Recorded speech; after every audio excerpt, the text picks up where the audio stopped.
সমাজে খুবই চরিত্র আখলাক ওয়ালা মানুষের খুবই অভাব, ঠিক কিনা? মানুষ আছে কিন্তু চরিত্রবান আদর্শবান মানুষ পাওয়া শেষ জামানায় এসে এটা খুবই কঠিন, ঠিক কিনা? আমানতদারশীল মানুষ পাওয়া যায় না, আখলাক ওয়ালা মানুষ পাওয়া যায় না, চরিত্রবান মানুষ পাওয়া যায়।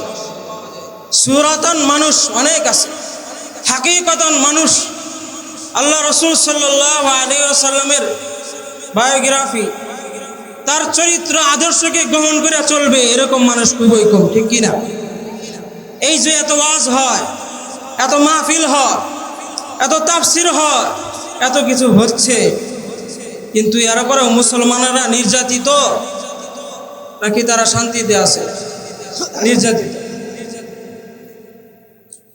আল্লাহ রাব্বুল আলামিন রাসূলুল্লাহ সাল্লাল্লাহু আলাইহি ওয়াসাল্লামের চরিত্রের ব্যাপারে নিজেই ঘোষণা করেছেন। আল্লাহ রাব্বুল আলামিন বলেন, ওয়া ইন্নাকা আলা খুলুকিন আযীম। তা আল্লাহ রাব্বুল আলামিন যদি রাসূলকে সনদ দেয়, আর পৃথিবীর কিছু চামচিকারা ওরা যদি আল্লাহর রাসূল সাল্লাল্লাহু আলাইহি সাল্লামকে নিয়ে কোনো কটু কথা বলে, বাজে কথা বলে, এটা আমাদের যায় এবং আসে, কিছুই হয় না। তুমি বলার কে?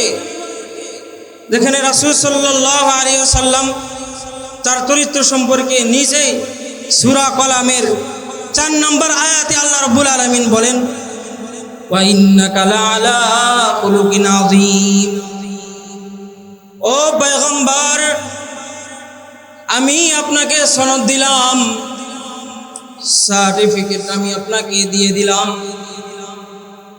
আপনার মতো পৃথিবীতে উত্তম চরিত্রের অধিকারী আদবওয়ালা আখলাকওয়ালা পৃথিবীতে আসে নাই, আর আসবে না। আওয়াজ দিয়ে বলেন সুবহানাল্লাহ। রাসূলের চরিত্র সম্পর্কে সনদ দিয়েছেন কে? আওয়াজ দিয়ে বলতে হবে আল্লাহ। কে দিয়েছেন? আল্লাহ দিয়েছেন। শুধু তাই নয়, যারা মুসলমান আল্লাহকে বিশ্বাস করে না, রাসূলকে তারা মানতে চায় না, এরপরেও তাদের উক্তি রাসূলুল্লাহ সাল্লাল্লাহু আলাইহি সাল্লাম উত্তম চরিত্রের মানুষ ছিলেন, পৃথিবীতে তার মতো উত্তম চরিত্রের অধিকারী আর কেউ নাই। মহাত্মা গান্ধীর নাম শুনছি আমরা, নাম শুনছি কি শুনি নাই? শুনছি। মহাত্মা গান্ধী বলে যে আমি রাসূলের জীবনে পড়েছি, বায়োগ্রাফি পড়েছি, যে পড়ে দেখেছি এটা, তার মতো উত্তম চরিত্রওয়ালা আখলাকওয়ালা মানুষ পৃথিবীতে আর কেউ নাই। রাসূলের মতো যদি এখনো যদি কোনো মানুষ থাকতো, তাহলে এই পৃথিবীতে সুখ আর শান্তি দিয়ে ভরে যেত। আওয়াজ দিয়ে বলেন না সুবহানাল্লাহ। যে একজন হিন্দু মূর্তি পূজা করত, আল্লাহকে বিশ্বাস করে না, সেই কথা বলতেছি। এরপরে আমাদের দেশে কিছু নামধারী কিছু জ্ঞানী আছে, তারা রাসূল সাল্লাল্লাহু আলাইহি সাল্লামকে নিয়ে কটু কথা বলে কি বলে না? বলে। রাসূল সাল্লাল্লাহু আলাইহি সাল্লামকে চরিত্র নিয়ে তারা মন্তব্য করে, অথচ রাসূল সাল্লাল্লাহু আলাইহি সাল্লাম আসার আগে রাসূলুল্লাহ সাল্লাল্লাহু আলাইহি সাল্লাম যখন যুবক বয়সে আম্মা জান খাদিজা রাদিয়াল্লাহু তাআলা আনহার ব্যবসার সফরের জন্য প্রস্তুত হলেন, সফরে গেলেন। নাসরা নামে এক খ্রিস্টান পাদ্রী গাছের নিচে দেখেই বলছেন যে ইনি হলো সর্বশেষ নবী, ইনি হলো সর্বশেষ নবী।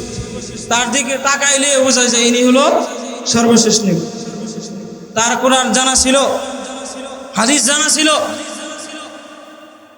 না।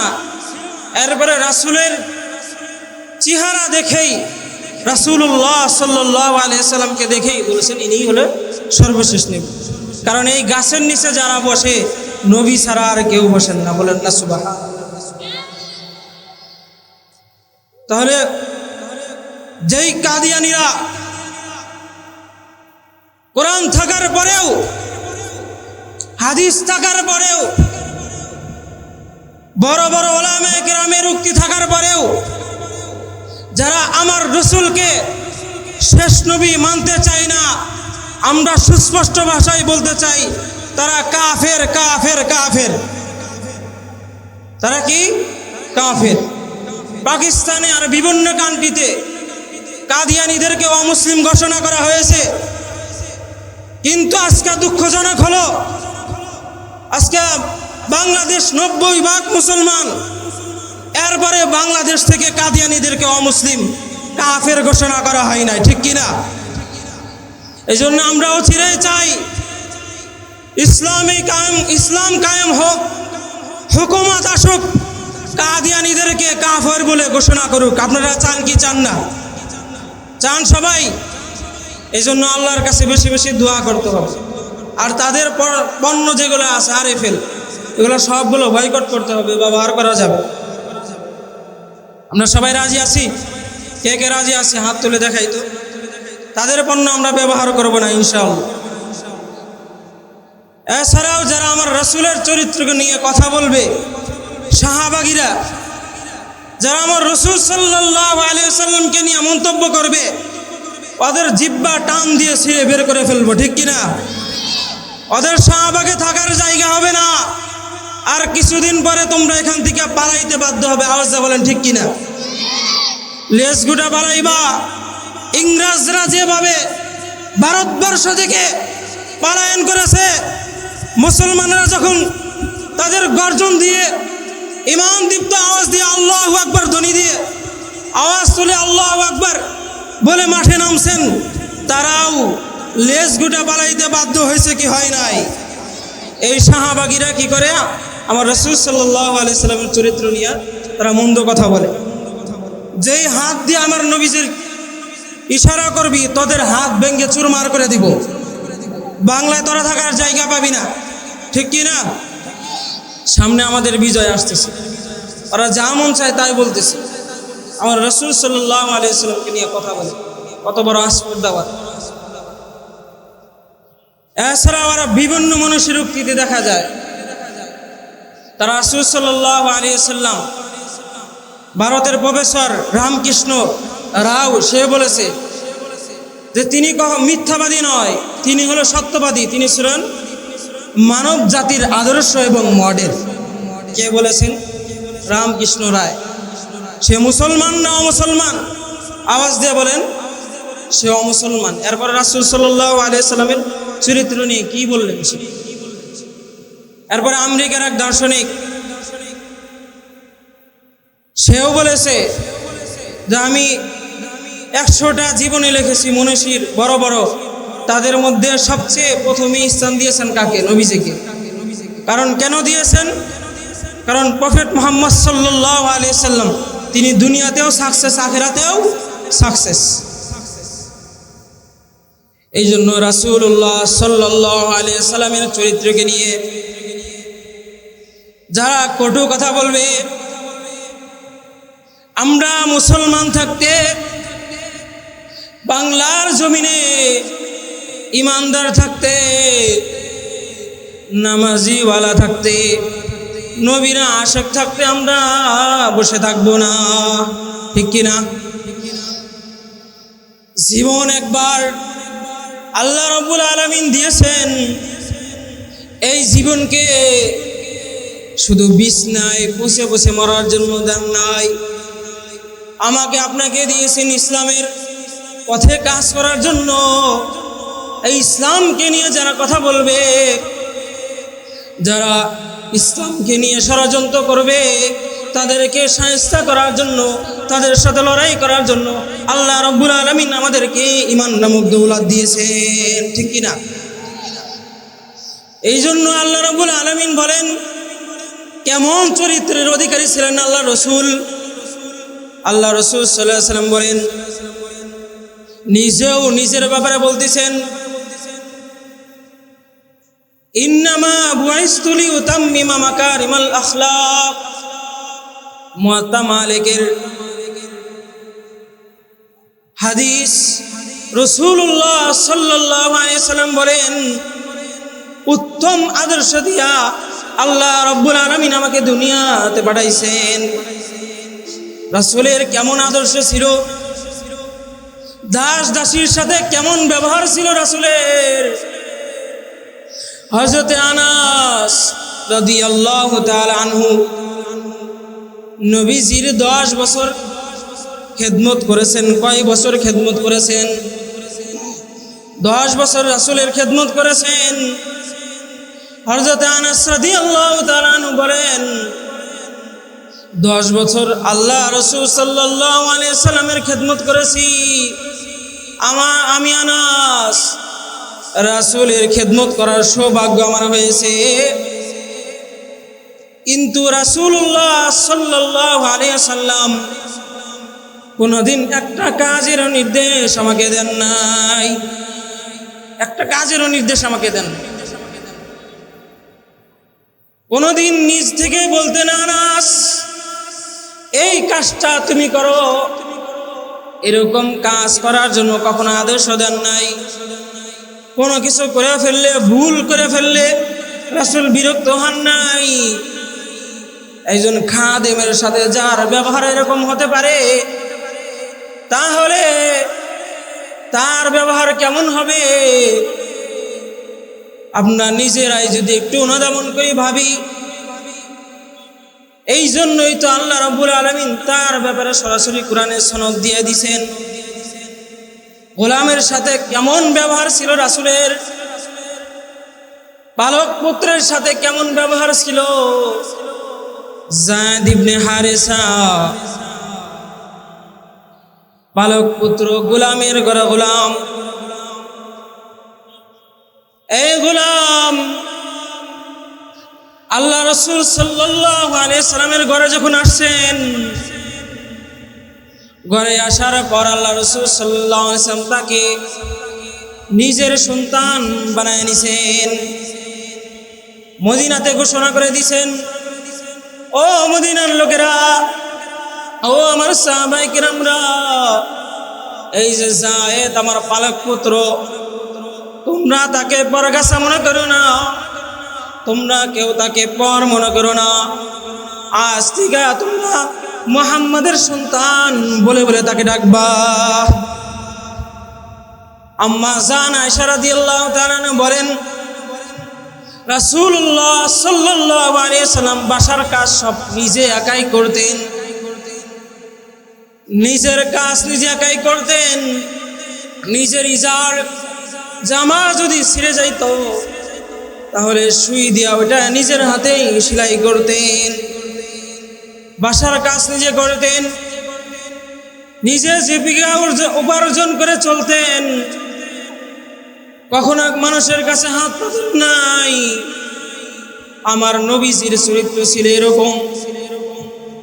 কাফের বেঈমানরা রাসূলকে এত কষ্ট দিয়েছেন, এরপরে রাসূল কখনো প্রতিশোধ নেন নাই। রাসূল কি প্রতিশোধ নিয়েছেন? আওয়াজ দেয়া বলতে হবে, না না, নেই নাই। প্রতিশোধ নেওয়ার জন্য রাসূল আসে নাই। মক্কায় আল্লাহ রাসূলুল্লাহ সাল্লাল্লাহু আলাইহি ওয়াসাল্লাম যখন দ্বীনের দাওয়াত দিতেন, দাওয়াত সবার কাছে দিতেন, কিন্তু কেউ আর গ্রহণ করতে চায় না, কবুল করতে চায় না। বিশ্বনবী মুহাম্মদুর রাসূলুল্লাহ সাল্লাল্লাহু আলাইহি ওয়াসাল্লাম পালক পুত্র যায়েদ ইবনে হারেসাকে নিয়ে তায়েফে চলে গেলেন।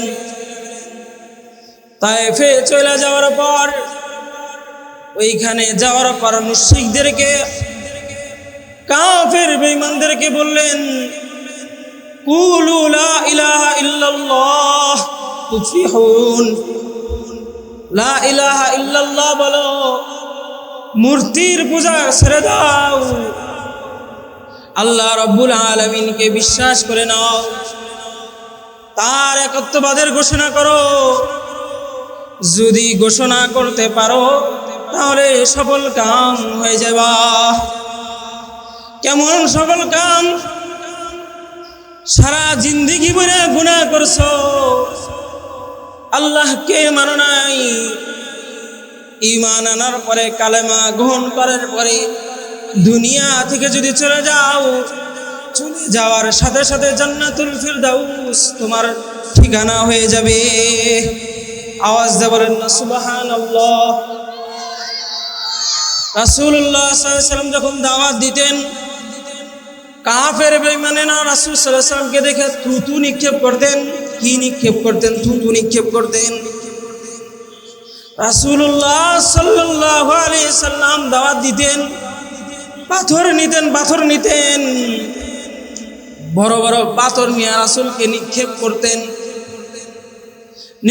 করতেন। রাসূলুল্লাহ সাল্লাল্লাহু আলাইহি ওয়াসাল্লাম এর শরীরটা রক্তাক্ত হয়ে যেত। রাসূলুল্লাহ সাল্লাল্লাহু আলাইহি ওয়াসাল্লাম বেহুশ হয়ে যাইতেন, উঠতে পারতেন না, সরতে পারতেন না। এরপরে কষ্ট করে তাকে কাফের বেঈমানেরা দাঁড় করাইয়া দিতেন। দাঁড় করাইয়া আবার পাথর নিক্ষেপ করতেন, আবার তাকে আঘাত করা হইতো। এইভাবে রাসূলুল্লাহ সাল্লাল্লাহু আলাইহি ওয়াসাল্লামকে আঘাত করা হয়েছে, পুরা শরীরটা জখম করে ফেলছে। ফেরেশতা চলে আসছে, মালিকের কাছে আবেদন করছো, মালিক তুমি কাদের কাছে আমাকে পাঠাইলা? ফেরেশতা আয়েশা পাহাড়ের উপরে নিয়ে গেছে। নিয়ে যাওয়ার পর বলছে, ইয়া রাসূলুল্লাহ, আপনি যদি আদেশ দেন, আপনি যদি আদেশ করেন, তাহলে এই কাফের বেঈমান যারা আপনাকে কষ্ট দিয়েছে, পাথর নিক্ষেপ করেছে, তাদেরকে ধ্বংস করে দেই। রাসূলুল্লাহ সাল্লাল্লাহু আলাইহি ওয়াসাল্লাম বলছেন, না না না, আমার উম্মতকে ধ্বংস করো না। আমি মুহাম্মদ সাল্লাল্লাহু আলাইহি ওয়াসাল্লাম দুনিয়াতে এই জন্য আসি নাই, প্রতিশোধ নেওয়ার জন্য আসি নাই। প্রতিশোধ নেওয়ার জন্য আমি আসি নাই, আমি আসছি দিন প্রচারের জন্য। তাদেরকে যদি ধ্বংস করো তাহলে দিনের কাজ তাদেরকে নিয়ে আমি করব। আল্লাহ রাব্বুল আলামিনের কাছে হাত তুলে ফরিয়াদ করেছেন, ও মালিক, আমার উম্মতেরা তোমার বান্দারা বুঝে নয়, না বুঝে আমার শরীরে আঘাত করেছে। ও মালিক, তারা বুঝে নাই, তাদেরকে হেদায়েত দিয়ে দেন, তাদেরকে আপনি ক্ষমা করে দেন। সুবহানাল্লাহ। তাহলে আমি আর আপনি হলে কি করতাম? আমাকে তুমি আঘাত করেছো, আমাকে তুমি একটা জখম করেছো, আমি তোমাকে আরো বেশি জখম করব। আমরা হলে প্রতিশোধ নিতাম কি নিতাম না? কিন্তু আমার রাসূল, দয়ার নবী, রহমতের নবী, রহমাতুল লিল আলামিন প্রতিশোধ নেন নাই। প্রতিশোধের পরিবর্তে আল্লাহ রাব্বুল আলামিনের কাছে দোয়া করেছেন। রাসূলুল্লাহ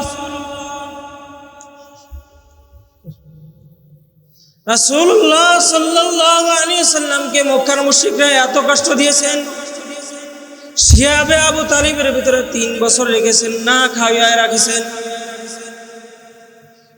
এরপরে তার পরিবার সবাইকে কষ্ট দিয়েছেন, নিজের জন্মভূমিকে ছাড়াইতে বাধ্য করেছেন, মক্কা ছেড়ে মদিনা পাঠাইতে বাধ্য করেছেন। মক্কা বিজয় যখন হয়ে গেছে, রাসূলুল্লাহ সাল্লাল্লাহু আলাইহি ওয়াসাল্লাম যখন মক্কাতে প্রবেশ করতেছিলেন, রাসূলুল্লাহ সাল্লাল্লাহু আলাইহি ওয়াসাল্লাম সূরা ইউসুফের এই আয়াত, লা তাসরিমা আলাইকুমুল ইয়াউম ইয়াগফিরুল্লাহু লাকুম, আজ তোমাদের প্রতিশোধ নেওয়া হবে না, তোমাদের কোনো প্রতিশোধ নেওয়া হবে না, তোমাদের কোনো দোষারোপ করা হবে না। আল্লাহ তোমাদেরকে ক্ষমা করে দিয়েছেন, যাও যাও, আমি মুহাম্মদ সাল্লাল্লাহু আলাইহি ওয়াসাল্লাম তোমাদেরকে ক্ষমা করে দিলাম। রাসূল চাইলে প্রতিশোধ নিতে পারতেন কি পারতেন না? এই জন্য জীবনে যদি ভালোবাসা বাসতেই হয়, তাকে কাকে বেশি ভালোবাসতে হবে? রাসূলকে বেশি ভালোবাসতে হবে। আমার জীবনের থেকে কাকে বেশি ভালোবাসবো? রাসূলুল্লাহ সাল্লাল্লাহু আলাইহি ওয়াসাল্লামকে। রাসূলের বিরুদ্ধে যে কথা বলবে, কাফনের কাপড় মাথায় বাঁধা তাকে হত্যা করার জন্য প্রস্তুত আছি কে কে? দুই হাত বাড়ায় দেই। আল্লাহ আমাদের সকলকে কবুল করুন। রাসূলের শানে একটা গজল গেয়ে আমার বয়ান আমি শেষ করি। এই জন্য রাসূলকে স্বপ্ন যুগে কে কে দেখতে চাই একটু হাতটা উঠাই। আমরা সবাই দেখতে রাজি আছি। এই জন্য দোয়া করতে হবে, রাসূলের মহব্বত ভালোবাসা রাখার দরকার আছে না নাই? রাসূলকে মহব্বত ভালো না বাসলে তাকে কি স্বপ্ন যুগে দেখা যাবে? গোলাপে নীলম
সাদা ফুলকে প্রশ্ন করি, রংটি কোথায় পেলে? নবীজির ওই দাঁত মোবারক সাদা ছিল বলে, তাই সাদা ফুলকে তুলে তুলে গেঁথে রাখলাম মালা। সুযোগ পেলে পরাবো তোমায় হাজার ফুলের মালা। ইয়া রাসূলুল্লাহ, ইয়া হাবিবাল্লাহ, ইয়া রাসূলুল্লাহ, ইয়া হাবিবাল্লাহ। লাল ফুলকে প্রশ্ন করি, রংটি কোথায় পেলে? নবীজির ওই খুন মোবারক লাল ছিল বলে, তাই লাল ফুলকে তুলে তুলে গেঁথে রাখলাম মালা। হাসি মুখে পরাবো তোমায় হাজার ফুলের মালা। সুযোগ পেলে পরাবো তোমায় হাজার ফুলের মালা। ইয়া রাসূলুল্লাহ, ইয়া হাবিবাল্লাহ, ইয়া রাসূলুল্লাহ, ইয়া হাবিবাল্লাহ। আসসালামু আলাইকুম ওয়া রাহমাতুল্লাহি।